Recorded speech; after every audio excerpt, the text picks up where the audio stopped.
Flecha Senhoras Ribeiro. e senhores senadores, o governo fez na semana passada mais uma investida para convencer os agentes econômicos de que leva a gestão das contas públicas do país a sério. Há dúvidas sobre quanto tempo as boas intenções, que rendem muita saliva, mas teimam em não sair do papel, vão durar. A última tentativa, há menos de um mês, em Davos, não resistiu a um jantar clandestino em Lisboa. O anúncio da semana passada era esperado por analistas de mercado como o dia D para a economia brasileira neste início do ano. Se viesse um compromisso xoxo ou pouco crível com a austeridade fiscal em 2014, o risco era de as expectativas degringolarem e a perspectiva para os títulos brasileiros ser rebaixada. Talvez isso não aconteça, por enquanto. Já com 2 meses do ano transcorridos, o governo Dilma se comprometeu a alcançar o superávit fiscal de 1,9% do PIB até dezembro. É muito? É pouco? Melhor analisar em retrospectiva, senador Paim. É tanto quanto foi realizado no ano passado, quando a meta começou em 3,1% e foi caindo até fechar em 1,9%. É ainda menos que os 2% registrados no recessivo ano de 2009. É, por fim, a menor economia desde 1998. Que sacrifício fiscal é este, afinal? Trata-se também de uma espécie de meta São Tomé. É ver para crer, mês após mês. Quem entende de contas públicas, de antemão, já não crê. A maioria dos analistas diz que dificilmente o governo petista economizará mais que 1,5% do PIB neste ano de 2014, como aferiu o Valor Econômico. Para começar, muitas variáveis com as quais a equipe econômica conta para atingir a meta não batem. Primeiro, pela nova previsão de crescimento da economia, que impacta todas as demais variáveis, em especial o comportamento das receitas. Os 2,5% anunciados são mais realistas que os 3,8% da estimativa anterior, mas quase uma miragem, quando cotejados com o 1,8% colhido pelo Banco Central junto a analistas na semana passada. Então, o governo disse no início, ao final do ano passado, que cresceria em 2014 3,8%, reduziu para 2,5%, mas o mercado diz que o crescimento será simplesmente de 1,8%. Mas há quem espere bem menos para a expansão do PIB brasileiro neste ano. Além disso, quase 1/3 do corte anunciado é reestimativa para baixo de despesas obrigatórias, conforme a análise do Estado de São Paulo. Se são obrigatórias, como cortá-las? Daí virão 13,5 bilhões dos 44 bilhões previstos, incluindo a estimativa de um rombo na Previdência, 10 bilhões menor do que o registrado ano passado. Será possível? Como? Isso é como cortar vento, pois é uma redução da previsão da despesa que consta na lei orçamentária. Por definição, o governo terá que pagar as despesas obrigatórias que forem efetivamente registradas. Nos anos anteriores, as despesas obrigatórias terminaram maiores do que o previsto no primeiro decreto de contingenciamento, resumiu Ribamar Oliveira no Valor. Não é preciso dizer muito mais a este respeito. Além de São Tomé, a nova meta fiscal do governo Dilma também deverá render bênção a São Pedro. Nos cálculos apresentados, a equipe econômica petista não prevê aportar mais que 9 bilhões de reais para cobrir desequilíbrio no setor elétrico em razão de subsídios, renegociação forçada de contratos e uso mais intenso de usinas térmicas por causa da falta de chuva. É rezar para crer. Especialistas dizem que a conta não sai por menos que o dobro disso.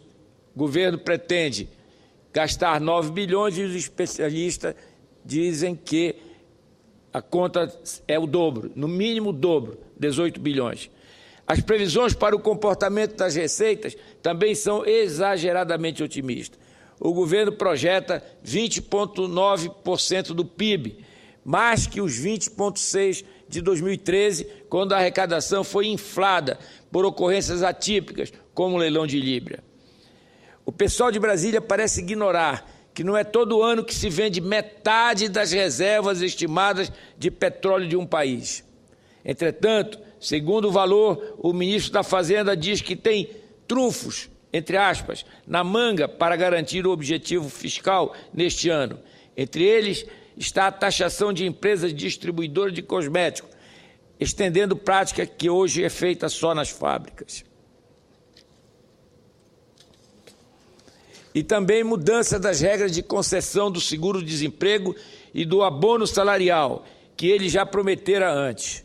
São, em suma, coisas cosméticas, literalmente ou requentadas. A tesoura de Dilma entrou firme mesmo, foi nas emendas parlamentares.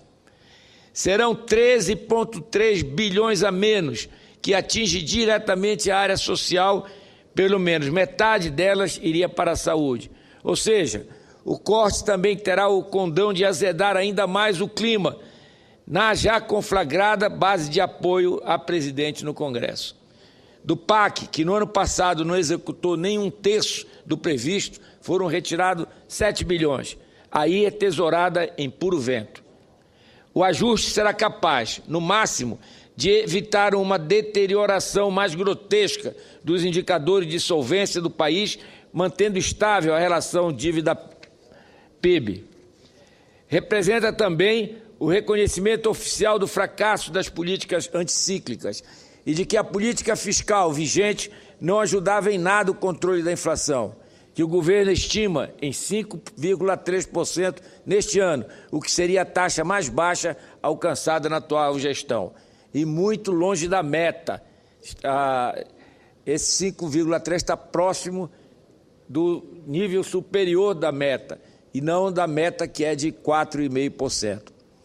A expectativa positivos, porém, há aspectos positivos, porém.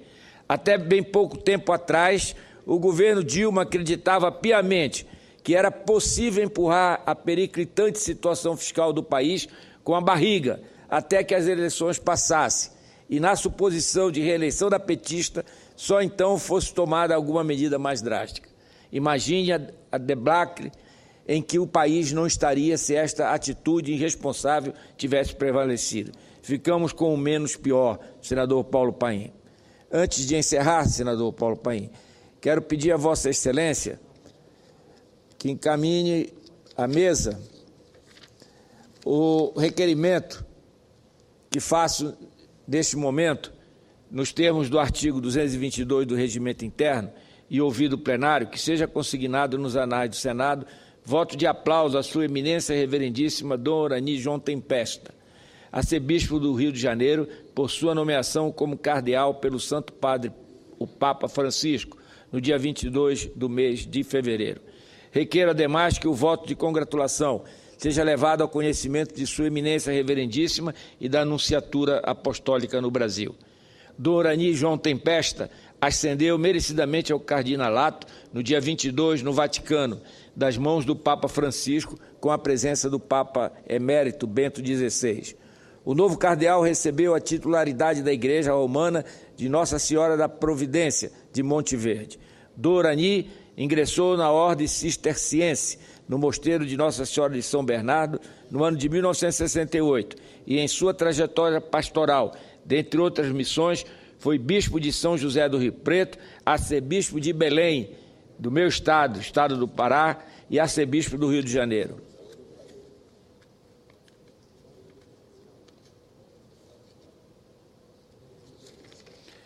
Conduziu no ano passado, no Rio de Janeiro, a maior celebração católica dos últimos tempos, que foi a Jornada Mundial da Juventude, ocasião em que demonstrou sua simplicidade e equilíbrio na condução do evento. A vida pastoral de Dom Oranice sempre foi marcada pela forma simples e fraterna de fazer o bem e de levar a paz a todos. Quando deixou a Arquidiocese de Belém para assumir a Arquidiocese do Rio de Janeiro, sensibilizou os paraenses quando disse, aspas, vou para o Rio, mas levo comigo Belém, o Pará, o calor deste estado e a simpatia desse povo. Fecho aspas. Que Nossa Senhora de Nazaré abençoe o novo cardeal Dom Oranice João Tempesta. Muito obrigado.